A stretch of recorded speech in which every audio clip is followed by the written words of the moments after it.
Great to be here. Great to speak to you all. Great to share my insights. I'm going to be talking about digital twins across Europe. So a wider perspective than just industry. But I'm myself working in industry, so that's my focus. So maybe introducing myself, as you said, team lead digital twins at TNO. Also business consultant. Been involved in digital twins for about 15 years now in all kinds of domains. I've listed a few, so flood defenses and doing virtual sensors in big piles of sand to protect from the sea, mobility, earthquakes, smart cities, the ocean, and also Destination Earth, which is the EU program for a digital twin of the planet, which is, in my opinion, quite big scope. And maybe introducing TNO, we're a Dutch research institute and we're founded by law. It's a non-profit organization and we have about 4,000 researchers applying, let's say, technology in all kinds of fields. I've listed a few and also covering digital twins in each of these fields. So it's a very wide range of applications and also a very wide range of digital twins. And just to scratch the surface, like I said, I'm in smart industry, so manufacturing, operator support, robot control, those kind of things. But also have worked in smart cities, where we designed, let's say, 3D reconstructions of cities, do airflow models, do traffic simulations, etc., and then combining those together. Another is, for example, infrastructure, critical infrastructure, where we're helping building models of bridges, do steel fatigue, traffic loads, etc., and then combining those together in a digital twin. So why digital twins? I really like this video because it somehow triggers the mind in what we're doing. I had to look 4 times to discover that it's actual Lego and not real cars. I also like the way that this company Scale, I picked this from YouTube, is explaining this, because this is actually millions and millions of calculations that's needed to do these simulations, right?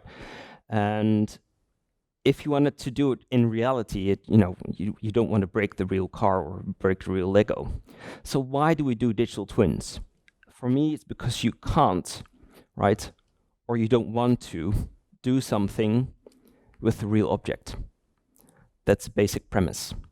If I have a flood defense protecting the Netherlands from the sea, I don't really want to break it.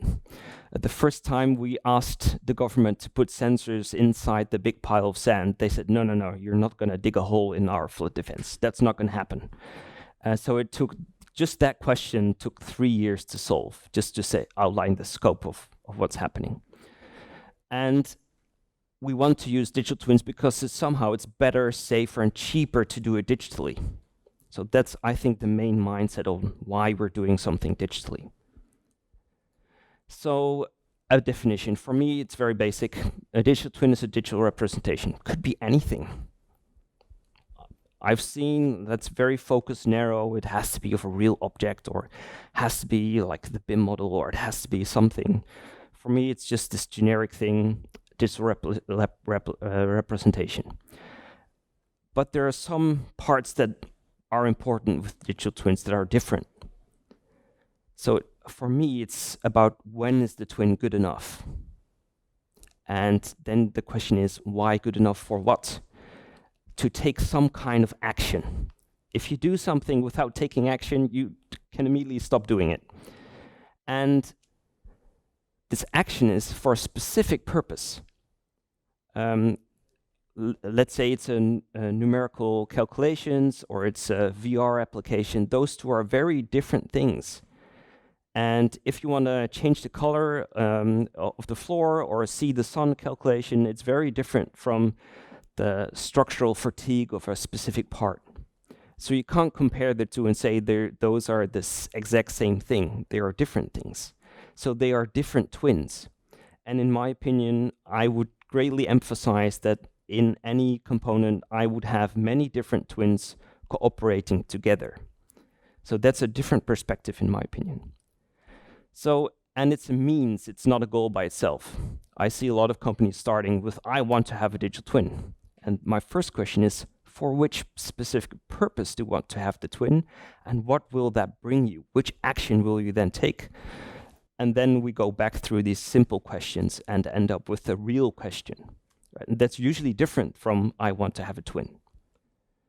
So, like I said, I've seen many different types of twins in many different domains, and I've come to the conclusion for now that I see these 10 different types, and they're not conclusive, and I'm hoping to hear some more types from you these days, but this is what I currently see. So like the customer engagement example with the VR, or the feedback to the engineering, where we have some kind of process going on, maybe planning or logistics for material handling or distribution or supply chain, or an actual smart system which you deliver to the client, which is smart by itself. All these different applications. And to make the twin happen, at the top right, I'm not sure with the pointer, but you need all kinds of components for this twin to work, and they somehow need to work together. So can we define a kind of roadmap through these components to reach the type of twin that we want to have? That's the kind of work I'm involved in.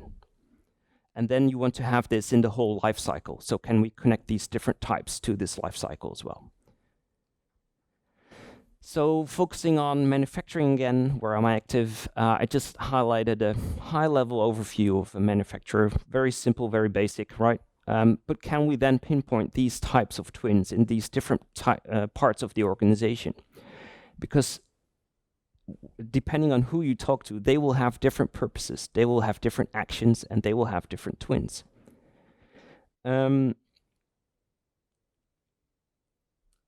I see a couple of bigger trends happening with digital twins. First thing I see, we used to have a digital twin for a very specific part in the life cycle. Take, for example, a steel bridge, and we're going to do maintenance, so we're going to determine the fatigue of the bridge caused by the load, those kind of things. But someone at some stage designed the bridge, but they didn't give the design of the bridge to the person doing the calculations for the fatigue, right? So it's separated. So it's all single point twins, I would say. And I'm seeing a trend where this chain of twins is somehow shared, reused, but that also means that there's a difference in ownership of twins. And that's something new, something that hasn't been done before. That's to do with having self-contained parts. So this 3D design of this bridge and the fatigue model are different things, but they need to connect. They need to interact with each other. And they are probably created by different companies and owned by a single owner of the infrastructure, let's say. So in his procurement, he needs to require that the twins are somehow transferred to the owner or become interoperable or do something. And this is a highly complex task. It's like companies are struggling with this. But I see this trend happening. It's going on, and we need to somehow make this work. And just for the Waldner example, have the airflow simulations of the ventilation shafts connect to the 3D model of the building. That's a very basic thing. It's really complicated and it's really hard. And this drives me to the other trend is connecting these parts will give us new insights. How do we design this twin in the right way that somehow these twins benefit each other, right? That there's value in connecting them. And hopefully then we can get new insights. For example, with the 40,000 parameters from the Siemens example this morning. Which of these 40,000 is actually driving my efficiency and why? And can we then integrate the feedback loop? And then also, of course, the life cycle for a twin. How do we keep it up to date? We saw this big life cycle with the plan, build, and then operates. It's very tiny, but the operation part is actually maybe 20 years. In those 20 years, there's going to be lots of changes. How do we keep the twin then up to date with what's happening in the real world? Right, so I see a low level of maturity in the current solutions. I'm not saying that all solutions have a low maturity level. I just see overall there's a low maturity level. Because we need new tools to more easily design this twin, to create the model, connect the data, and connect the actual twins. And that's due to a lot of technical depth, and I would say cognitive depth, because for me, the twin is about capturing and digitalizing the knowledge that we have in our minds. And so for me, the next step in research, and can we make twins that are multi-use, that are connected, and facilitate two-way coupling? So my research focus, what's needed to create the digital infrastructure to make these twins happen? How can we better link this physical and digital world together, and also link the different twins? How can we deal with change in this technical depth that we're creating right now? And for industry, which stages of autonomy are there? So let's get back to my work. What I currently do is I usually talk with all these different kind of experts and make them work together, and in the end go from a single-use twin or single-use model to a, let's say, an infrastructure for multi-purpose twins and different applications that can run on top of these twins. My inspiration, very brief, I really like the top right example in the movie industry, which in my opinion, the gaming industry is way ahead, and where they actually have a twin of the environment of the actor, where the recordings is actually not shot for a green screen, but is shot in front of a fully scale LED screen that's recreating the environment that's digitally created. So the director can immediately change the setting of the actor. As I said, my focus is industry. I'm working on a national digital twinning program. I'm liaised with the Digital Twin Consortium, which is an international organization looking at integrating best practices for all the different domains of digital twins. And I'm currently technical lead of the Change to Twin EU project that is trying to make digital twins accessible for SMEs. Because yes, of course, for the multinationals, they can afford the twins. How can we scale this to all the hundreds of thousands of smaller companies that don't have the capacity to afford it? So that's why we have the 1,000 times cheaper. And that's a struggle. I think I'm running out of time, so I'll go quickly through these. I've covered this. I think this is a nice maturity model of industry. But there is an elephant in the room. We all speak about adaptive, autonomous factories, etc. But most companies haven't even connected their systems.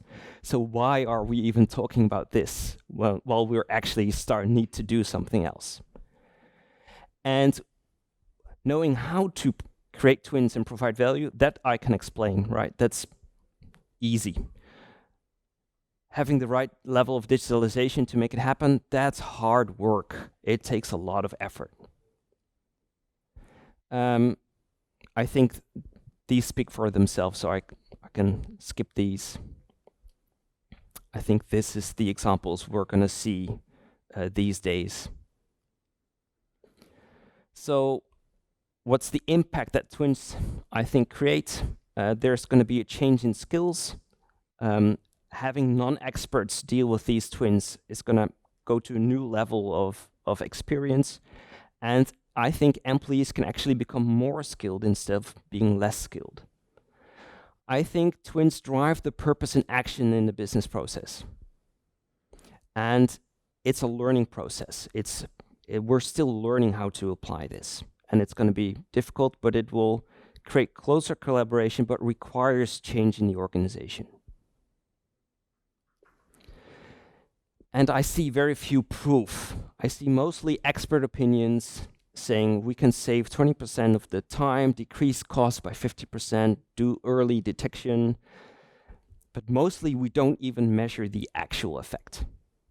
Usually we're happy once we've gotten the 20% improvement, and then we're done.